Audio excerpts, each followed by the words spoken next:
Kirby Planet Robobo-bo is a video game for infants. With the gameplay of a Kirby game and a difficulty level akin to ripping a wet napkin, Planet Robobo-bo proves that I have become jaded and that video games no longer appeal to me. In Planet Robobo-bo, you play as the same character as the last Kirby games. This time, there's a mech suit that does the same thing you do, except bigger and usually with less variety. The mech suit, despite its absolute irrelevance in terms of anything aside from gameplay, is implemented fairly well for a one-shot gimmick. While using the mech suit, you are limited in movement and attack variety, but the puzzles and environments made specifically for the suit weren't objectively bad, so the mechanic works. New things outside of the suit include abilities such as Earthbound, Prescription Abuse, Reverse Captain Planet, and Clown. Unfortunately, ability mixing still hasn't returned from Squeak Squad, so that's really where the interesting bits stop. The game's story is the general default for Kirby. Everyone is putzing around minding their own business when eco-terrorists evade Popstar. DDD is shocked, Meta Knight does a thing but fails, and Kirby wakes up in order to begin down a path of bloodlust and revenge. Enemies and bosses are about the same difficulty as they've always been, which is to say not at all difficult or engaging in any way. Both mini and main bosses have a few patterns, with the main bosses having neat little changes in scenery and perspective, though a few of them borrow similar tricks, such as the circular arena thing, thus making it pointless. Overall, the main game was a Kirby game. Not objectively bad, but also uninteresting.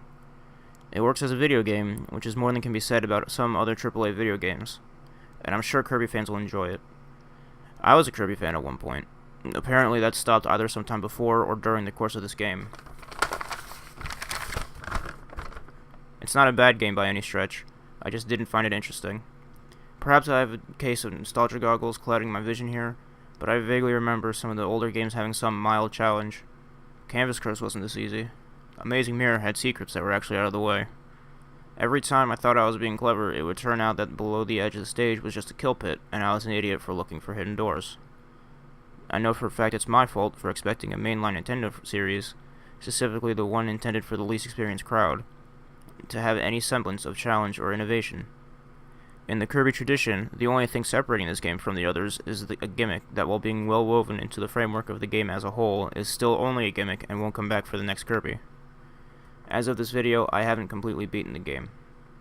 I'm a little more than halfway through, but I don't expect some mind-blowing revelation or change in interest.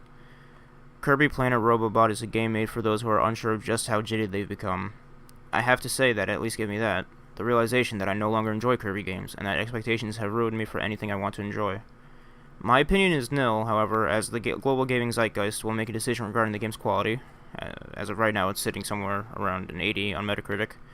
And anything said here, if not accepted by the whole of gaming, will inevitably be lost in the sea of worthless drivel and non-important babble that is gaming discussion.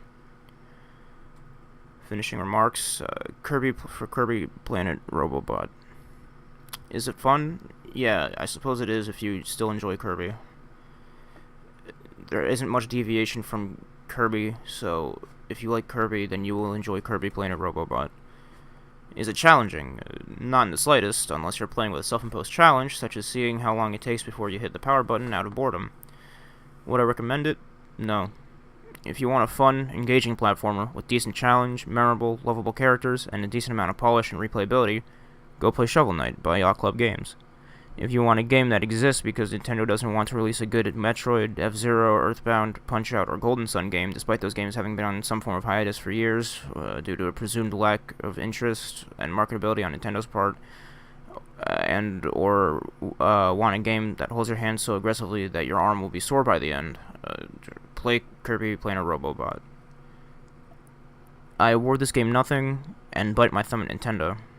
Masahiro Sakurai, despite actually not having worked on this, and everyone at HAL Labs for having no faith in the ability of children to solve problems and face challenges head-on. If anything changes by the time I finish the game, I'll make a new video, making up for whatever I said here. If not, then this is Gurk, and I hate Planet Robobot.